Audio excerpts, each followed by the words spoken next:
రేవంత్ సర్కారుపై ఆదివాసీలు Jung siren మోగించారు. Forest conservation కు సంబంధించిన జీవో 49కి వ్యతిరేకంగా పోరుబాట పట్టారు. ప్రభుత్వం తమ అణిచివేతకు కుట్ర చేస్తుందంటూ జిల్లా బంద్కు పిలుపునిచ్చారు. ఈ మేరకు జీవో 49కి వ్యతిరేకంగా ఆదివాసీ హక్కుల పోరాట సంఘం తుడుందెబ్బ కదం తొక్కింది. రేవంత్ సర్కారు తీరును నిరసిస్తూ ఆదిలాబాద్ జిల్లా వ్యాప్తంగా బంద్ను చేపట్టింది. ఆదిలాబాద్ ఆర్టీసీ బస్టాండ్ ఎదుట ఆదివాసీ సంఘాలు బైఠాయించి నిరసన తెలిపారు.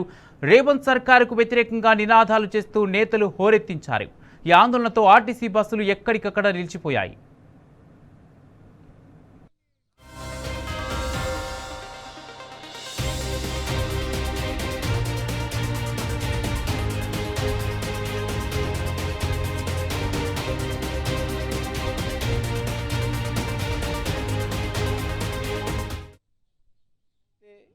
కేంద్ర రాష్ట్ర ప్రభుత్వాలు కన్జర్వేషన్ కారిడార్ పేరిట తీసుకొచ్చినటువంటి పార్టీన జీవో ఉన్నదో ఆ జీవోను వెంటనే రద్దు చేయాలని డిమాండ్ చేస్తూ ఈరోజు బంద్కు పిలుపునివ్వడం జరిగింది.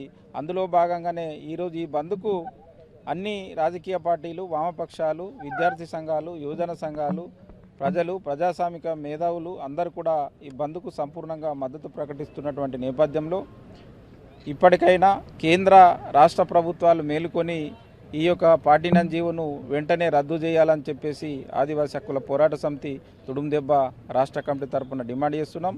ఒక దిక్కు కేంద్ర ప్రభుత్వం ఇవాళ మధ్య భారతంలో మావోయిస్టుల పేరుతోటి ఇప్పటికే వందలాది మంది ఆదివాసీలను అన్నం చేస్తున్నది. మళ్ళీ ఇక్కడ ఉమ్మడి ఆదిలాబాద్ జిల్లాలో అది కూడా కొమరం భీం పుట్టి పోరాడినటువంటి పోరుగడ్డలో కొమరం భీం కన్జర్వేషన్ కారిడార్ పేరిట ఇవాళ పార్టీన జీవోను తీసుకొచ్చి దాదాపు 339 గ్రామాలను సర్వనాశనం చేయడానికి పూనుకుంటున్నటువంటి నేపథ్యంలో ఇవాళ ఆ జీవోను వెంటనే రద్దు చేయాలని చెప్పేసి ఏకైక డిమాండ్ తోటి ఇవాళ బంద్కు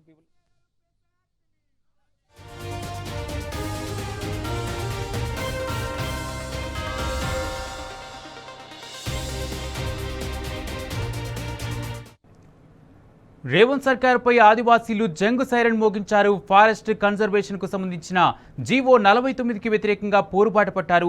ఇదే అంశానికి సంబంధించి పూర్తి అప్డేట్స్ మా ప్రతినిధి రాజు అందజేస్తారు. రాజు, రేవంత్ సర్కారుపై జంగ్ సైరన్ మోగించింది ఆదివాసీ సంఘాలు, ఆదివాసీలు. దీనికి సంబంధించి బంద్కు సంబంధించి ప్రధాన కారణాలు ఏం చెప్తున్నారు, ఆదివాసీలు ఏమంటున్నారు, పూర్తి అప్డేట్స్ ఏంటి? ఉమ్మడి ఆదిలాబాద్ జిల్లాలో ఆదివాసులు మరో ఉద్యమానికి సిద్ధమయ్యారు.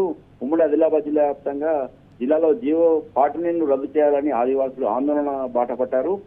జీవో ద్వారా తమ టైగర్ జోన్ కన్వర్జేషన్ లో భాగంగా ఈ జీవోను కొన్ని రోజుల క్రితం ప్రభుత్వం జారీ చేయడం జరిగింది. అయితే ఈ జీవో వల్ల 49 జీవో వల్ల ఆదివాసుల హక్కులు కోల్పోతారని, వారిని అడవి నుంచి బయటకు పంపించే కుట్ర కాంగ్రెస్ ప్రభుత్వం చేస్తుందని, తమ భూములను కోల్పోవడంతో పాటు అస్తిత్వాన్ని కోల్పోతామని ఆందోళన చేయడం జరుగుతుంది. గత 3 నెలల్లో కూడా ఈ 49 జీవోకు వ్యతిరేకంగా ఉమ్మడి ఆదిలాబాద్ జిల్లా వ్యాప్తంగా ఆదివాసీ సంఘాల ఆధ్వర్యంలో ధర్నాలు, రాస్తా రోకోలు వంటి ఆందోళన కార్యక్రమంతో ప్రభుత్వానికి తమ నిరసన తెలియజేయడం జరిగింది. చాలా సార్లు కూడా జిల్లా కలెక్టరేట్ కార్యాలయం ఎదుట, అలాగే ఐటీడీఏ కార్యాలయం ఎదుట ఆందోళన చేసి ప్రభుత్వానికి వినతి పత్రాలు సమర్పించడం జరిగింది.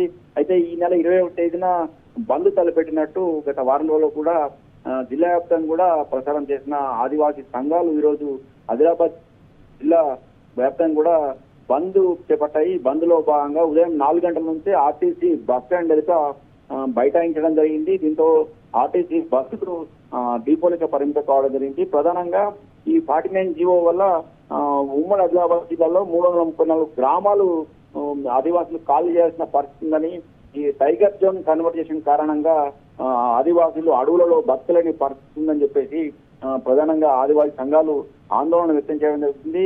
అయితే ఈ ఉమ్మడి ఆదిలాబాద్ జిల్లా ఆదివాసీ చట్టాలతో పాటు 5th షెడ్యూల్లో ఉన్న కారణంగా పెసా చట్టాన్ని సైతం ఉల్లంఘించి గ్రామ సభలలో గ్రామస్తులు, ఆదివాసుల అభిప్రాయాలు తీసుకోకుండా గ్రామ సభ నిర్వహించకుండా ఏకపక్షంగా కేంద్ర రాష్ట్ర ప్రభుత్వాలు ఈ 49 జీవోను తీసుకొచ్చి ఆదివాసులను అణిచివేసే ప్రయత్నం చేస్తున్నారని ప్రధానంగా ఆదివాసీ సంఘాలు ఆరోపిస్తున్నాయి. అయితే ఇప్పటికే పోడు వ్యవసాయం విషయంలో కూడా పెద్ద ఎత్తున ఉద్యమాలు కొనసాగుతున్న పరిస్థితి జిల్లాలో నెలకొంది. నిన్న కూడా ఈ పోడు వ్యవసాయ విషయంలో ఇచ్చోడ మండలం కేశవపట్నంలో ఇటు ఫారెస్ట్ అధికారులకు, అటు పోడు రైతులకు మధ్య తీవ్ర వాగ్వివాదం అలాగే దాడుల వరకు కూడా వెళ్ళిన పరిస్థితి ఉంది. అయితే జిల్లాలో ఉమ్మడి ఆదిలాబాద్ జిల్లా కూడా ఈ 49 జీవో కారణంగా అడవుల నుంచి ప్రధానంగా ఆదివాసులను వెళ్ళగొట్టే ప్రయత్నం చేస్తున్నారని చెప్పేసి ప్రధానంగా ఆదివాసీ సంఘాలు ఆవేదన వ్యక్తం చేయడం జరుగుతుంది. అయితే ఈ బంద్కు వామపక్ష సంఘాలతో పాటు విద్యార్థి సంఘాలు కూడా స్వచ్ఛందంగా మద్దతు తెలపడం జరిగింది. ఈ బంద్తో పాటు తాము దశల వారీగా ఉద్యమాలు చేస్తామని 49 జీవో రద్దు చేసే వరకు కూడా తాము ఈ ఉద్యమాన్ని కొనసాగిస్తామని ఆదివాసీ సంఘాలు చెప్పడం జరుగుతుంది. Right, thank you Raju.